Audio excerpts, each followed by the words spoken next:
How's it going, guys? My name is Ben Ballard. I was a student athlete at Texas for 4 years, and then now I'm here at FAU. We all know how important it is in our work environment to have personal relationships, but I think it's particularly important for the success of our companies as well.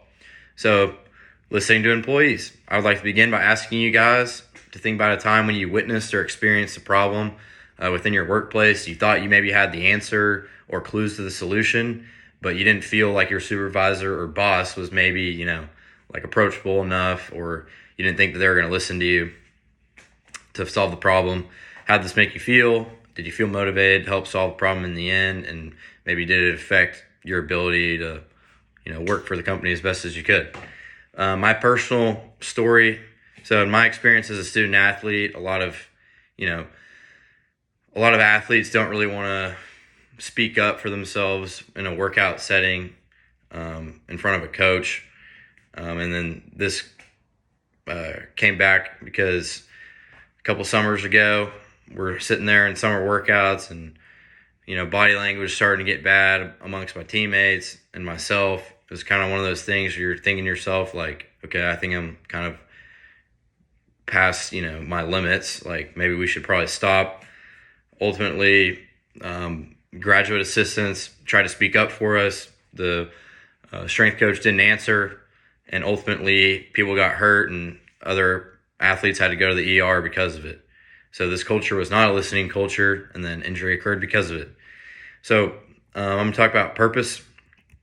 So our textbook, Communicating for Results, shares the case studies and outcomes to illustrate and quantify the importance of listening to employees as a key contributor to company success.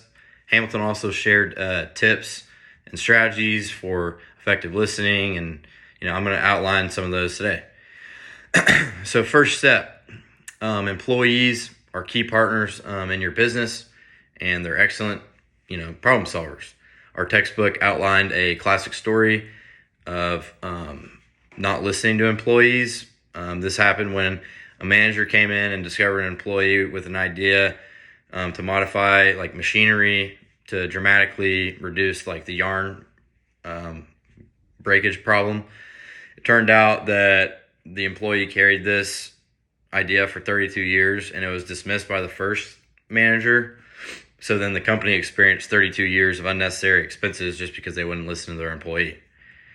Second, engaged employees are more satisfied and perform better. I think it's very important to pay attention to how you speak, to your employees. Maybe if it's like wording something a certain way. So like, for example, would be like if a supervisor says, you must like try this, an employee may be like, okay, like do it your way, sort of thing. So maybe if you said it in a different way, then an employee might feel, better about it, if that makes sense. So just be in a more positive approach is what I'm saying. Third, it's factually, proven that companies with engaged employees perform a lot better. So an example from the textbook would have been the Gallup organization. They polled companies with 12 standard questions on employee morale and engagement, and it showed measurable higher success among the companies with high scores and employee morale engagement on those as well. So in my experience with Texas football, we had in the summer of 2020, in the wake of the Black Lives Matter movement, a student movement at UT grew to protest singing the song "The Eyes of Texas," which was the school's song.